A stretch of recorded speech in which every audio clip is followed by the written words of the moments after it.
jealous dog. Quarterback up. Let me play it again. Do it one more time. I want you to tell me what the hook is. Do you have a jealous dog? What was the hook? Yeah, you have a jealous dog. In the dog world, it's more called like a competitive situation. Like you're competing with another individual, such as your significant other, your kids, another dog, or another animal. And what causes it? Well, just like people, they need that you are, or they need individual attention too. What am I doing in my background? Extra clingy or extra needy. I'm moving. There could also be like a lack of resources. Keep watching. For example, do you have one toy for multiple pets?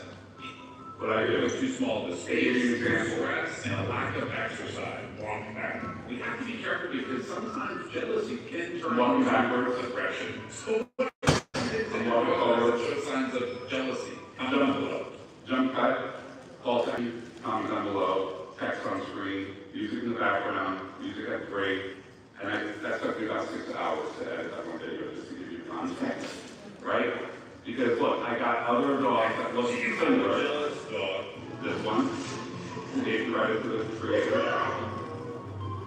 In the dog world, it's more called like a. So that was like, oh yeah, did you have a jealous dog? Because I just saw an example of one. Now I want to know more what this guy's talking about. So that's a great look. Here are my do nots. Do not show insecurity. Do not look away. We just talked about lighting. Do not have bad lighting. I want good lighting. Like, give me my lighting. Do not be backlit. Anything like this, when you're having like poor body language or whatnot, it doesn't draw me in. It just makes me feel bad for you. You look sad. You know, like you're not gonna get a heart. You're just gonna be like, oh, are you okay? You know? Don't look away from the camera, and do not over-filter yourself, too. There's so many filters that are out there. Listen, Papa's old, I get it, but I like to thank my friends Botox and Wrestling to make me look like this. But I use a little bit of a filter to just airbrush certain things out, of course, but I'm not like, he's still Adam Christian when you see me up there. I'm not using the funny, cutesy-wootsy things, whatever. Depending if that's your brand. Stay in one place is good, but also move around at the same time. Because if you stand in one place like this, it makes you look like I'm giving a lecture. What am I doing for you right now? I'm moving around the room because I'm keeping you engaged. Because it's boring when one person stands up here, right? So you move around and you get people engaged, and I'm giving you eye contact when I'm speaking to you.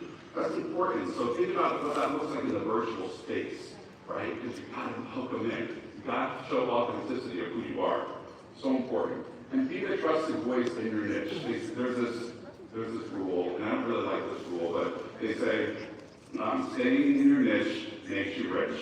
So if you stay in your niche, makes you rich. Like, I got typecasted on social media. Like, I'm only a veterinarian that sees dogs.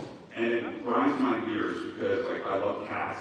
I see exotics like snakes and birds, and I've done work with rhinos and elephants and everything. But on social media, I just see dogs. And that's okay, but that's my niche, that's my lane. So when I work with brand partners that reach out to me, it's mostly through, dog stuff. Like I have a large campaign right now with Purina, which is a pet food company, and they're doing something with cats, and I'm like, I don't think this is going to land well, guys, but just full disclosure. And they're like, no, it's okay, you're a veterinarian. I said, okay, I'll make the content, but expect low views and low engagement. They're like, it's fine. I got 1,000 views. 1,000 views, and they, pay a lot of money investing in having some good ROI on it. I said, hold your phone, like I'm typecasted and I can't get out of it, and that's okay. But I'm the trusted voice for like those in the pet industry or dogs and so forth. So that's fine. But those of you that are interested in acting and theater, branch out, show different roles that you're capable of, because, in the acting world, you can get typecasted as well. So show your creativity in different sides. And be fun and find out what works. I didn't know that I was going to be in this. Like, I love to work out, so I did some, workout videos and gym videos. It did okay, but then I realized, okay, this is where my engagement is through education and silliness. Don't get these. All right, I'm just going to back up on this one. This one was a big one. This is 10 million views that took off just over the weekend last year. It's over 3 days. I didn't expect it because I love going to Home Goods. Who doesn't love to go to Home Goods? Okay, fun fact, they break toys and never dogs and cats, right? So I did this, and some of the things that I see, it really irks me because they break teeth, they're always getting sick, these dogs, so I go in there and I did this. Okay, dog parents, don't get these. Don't even think about getting these for your dog. Coffee, dog chews, listen to this. They're like super hard wind chimes. What is this? This will break teeth. Might as well just give them a baseball bat to chew on, jeez. And then on the flip side, these are just way too soft. Look how thin that is.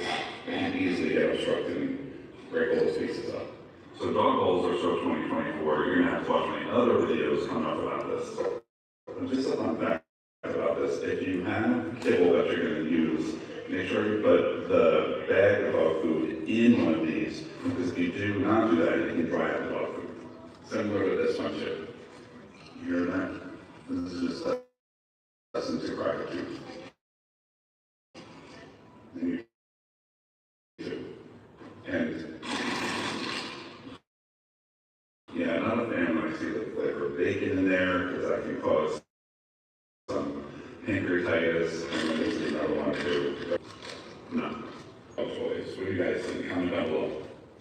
So from that video, I am making my own dog sliders now. I had the dog slide line that came out this year because a brand partner saw this. Reached out to me.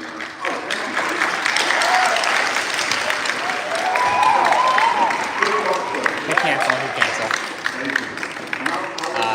I need to scoot by you. But it's funny that's how those things happen. And I said, you know what, it just makes me so sick and tired to see the crap that's out there that people are buying for their dogs and cats.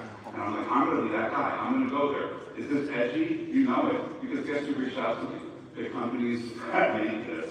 They're like, you need to take that video down. I'm like, Nick, Get your you ass need out to of my take those camera. products off your shelf, is what I told them instead. Because I'm the one on the other end with dogs that are getting so sick, so stop making them. So they're like, oh, okay. So, you know, that's just how it works in the industry, whatever, that's the industry. So, you know, I know we get so obsessed in this world about like hearts and likes and smashing that heart button or whatever. It helps with your algorithm, of course. You want people to like your content. When they hit that, why do you hit a like button? And why do you change your like button if you're on Facebook to like a heart or a hug or LinkedIn things? Why do you do it? Why do you like something? You don't have to. You can scroll up. Why do you do it? There's two reasons why. Tell them out. Yes. To see more of it, exactly right. Because you're feeding the algorithm to say, oh, mama likes this. And so it's going to give you. For those of you watching live, we're now live on our main YouTube channel. For those of you watching live, our production truck is back up and we are streaming on the main YouTube channel, jtvlive.org, or go to YouTube and search for Jackson Television. Again, for those of you watching this live, go to jtvlive.org or search Jackson Television on YouTube and you can resume the multi-camera stream there.